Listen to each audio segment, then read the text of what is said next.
যারা এখানে পুরনো মানুষ আছেন এই স্টেটমেন্টটা তাদের কাছ থেকে নেবেন। যারা দলটা তৈরি করেছিল আমি সেই মানুষগুলোর সঙ্গেই আছি, সেই মানুষগুলোর সঙ্গেই ছিলাম। আর যারা দলটাকে ব্যবসায়িক হিসাবে ব্যবহার করে দলটাকে ক্ষতি করছিল তাদের বিরুদ্ধে আমার নেত্রী এবং সেনাপতি যে নির্দেশ দিয়েছেন আমরা সেইটা রাজপথে আজকে দেখেছেন হাজার হাজার মানুষ আজকে এই পুরনো কর্মীদের সঙ্গে আসার জন্য আনন্দ। 95 সালে কংগ্রেসের প্রধান কার্যকর্তা দুর্নীতির জন্য জেল খাটে, তারপরে সিপিএম এর আমলে সিপিএম এ জয়েন করে 2008 সালে ও সিপিএম এর পঞ্চায়েতে নির্বাচনের পঞ্চায়েত সদস্য হয়। আপনারা এটা জেনে দেখেন 8 সাল থেকে 13 সাল হাসনাবাদ পঞ্চায়েত সমিতির সভাপতি ছিল সব্যত মুখার্জি। তার আন্ডারে এজেন্সির কাজ করে হাসনাবাদে মাছরাঙা দ্বীপে একটা ট্যুরিজম হয়।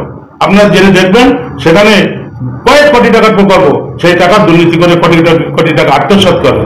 তারপরে 13 সালে তৃণমূলে জয়েন করে 18 সালে 13 থেকে 18 সালে এবার 18 সাল পঞ্চায়েতে হাসনাবাদে ও পঞ্চায়েত সমিতির কর্মদক্ষ হয়, আমি খাদ্যের কর্মদক্ষ হয়। তখন বাবু মাস্টার নামে এক সন্ত্রাসী, আপনারা জানেন বাবু আলী নেতা ছিল, মানুষের স্বাধীনতা যায়নি, নিজে একাই এক নায়কতন্ত্র চালাতো। যখন 19 সালে লোকসভা নির্বাচনে পশ্চিমবঙ্গে বিজেপি 18টা সিট পায় তখন বাবু মাস্টার আমাকে আনন্দকে ডেকে বলে যে বিজেপি করতে হয়, বলে একটা আমরা ডানপন্থী লোক, বিজেপি করা সম্ভব না। আনন্দ সরকার বলে বাবু মাস্টার যে দল আমি সেই দল, বাবু মাস্টার যে দল আমি সেই দল, আর আমি দেবেশ সেনটি। আমি এই কথা আমাদের উত্তর চব্বিশ পরগনা জেলার তদনীন্দন নেতা জ্যোতিপ্রিয় মল্লিক, নারায়ণ গোস্বামী, পার্থ ভৌমিক, আরো আমাদের প্রিয় এমএলএ দেবেশ মন্ডলকে বলি, ইনি তোলপড়ায়, ইনি আমাদের জেলা পরিষদ তৃণমূলে বসা হয়। সেখানে আমি যে নেতাদের নাম করছি নিশ্চয়ই জানবেন যে এই নিয়ে চুলচেরা বিশ্লেষণ হলে তখন বাবু মাস্টার ব্যাক ফুটে হয়ে যায়। 2020 সালে বিজেপিতে জয়েন করে মেদিনীপুর, সঙ্গে শুভেন্দু অধিকারী। তখন থেকে আনন্দ সরকার বিজেপি, 21 সালের নির্বাচনে আনন্দ সরকার বিজেপিরাই ভোট করে। আনন্দ সরকার ভোট করার পরে হাসনাবাদ পঞ্চায়েতে তৃণমূলের ডাউন হয়, কিন্তু আমাদের বিধায়ক দেবেশ মন্ডল হিঙ্গলগঞ্জ বিধানসভায় জয়লাভ করে। 23 সাল নির্বাচনে কি দেখলাম, আমাদের ওখানে যারা প্রার্থী তাদের বিরুদ্ধে আনন্দ তৃণমূল কংগ্রেস বিজেপি জোট করে আমাদের পঞ্চায়েতে হার করিয়ে দেয়। সে যেখানে মুসলিম অধ্যুষিত এলাকা সেখানে মুসলিমরা বিজেপিতে ভোট দেবে না বলে সেখানে মুসলিমদের ভোটটা নেওয়ার জন্য হয় সিপিএম নতুবা কংগ্রেসকে প্রার্থী করলো।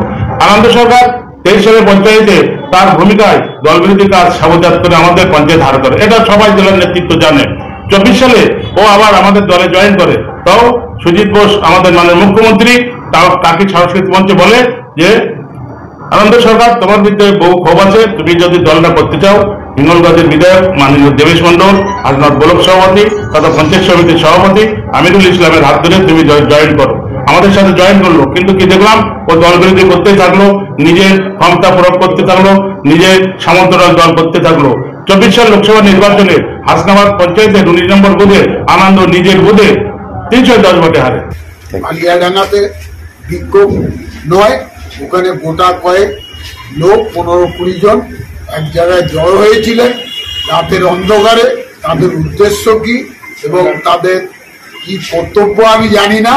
এবং এখনো পর্যন্ত কিছু কিছু মানুষ যারা আছেন, আপনারা দেখেছেন কালকে কাটাখালীতে যে 30-40 জনের একটা বিক্ষোভ হয়েছে, আমি মনে করি তার ভেতরে অপ্রকৃতিস্থ লোকের সংখ্যাই হচ্ছে বেশি, যে লোকগুলোকে যখন তখন কিছু দিয়ে রাস্তায় নামানো যায়। আপনি দেখুন টোটাল হাসনাবাদ, বরুণাট, পাটলি, ভবানীপুর 1-2 যে জায়গাতে যাচ্ছি হাজার হাজার মানুষ আজকে যেন তারা শ্বাস প্রশ্বাস ফিরে পাওয়ার একটা আনন্দ উপভোগ করছে। কথা বলছি, আমার কথা নয়, আপনারা হাসনাবাদ পঞ্চায়েতে যে সেখানকার পঞ্চায়েতের খতিয়ানে দেখেন, সে পঞ্চায়েতে সিপিএম এর 2008 থেকে 13 সালে পঞ্চায়েত সদস্য ছিল। সে সিপিএম এর হয়ে দালালি করা, কন্ট্রাক্টারি করা, এজেন্সি করা, দুর্নীতি করা। আমি একটা কমান্ড স্কুলে ছিলাম, সেখানে জয়েনের সুমনা চ্যাটার্জি মহোদয় সেখানে বলেছিল এই আনন্দ সরকার বাবা এই তো চোর, মাছরাঙা দ্বীপ তো গিলে খেয়েছে। আমি তাকে সাধুবাদ জানাইছিলাম ফেসবুকে, আপনার দেখেন। আমাদের কথা হলো আমাদের বিধানসভায় আমাদের মাননীয় বিধায়ক দেবেশ মন্ডল, আমরা যারা আছি আমাদের সাথে মতামত নিয়ে না হোক তৃণমূলের ঘটনা কাউকে ব্লক সভাপতি করলে আমরা মান্যতা দিতাম।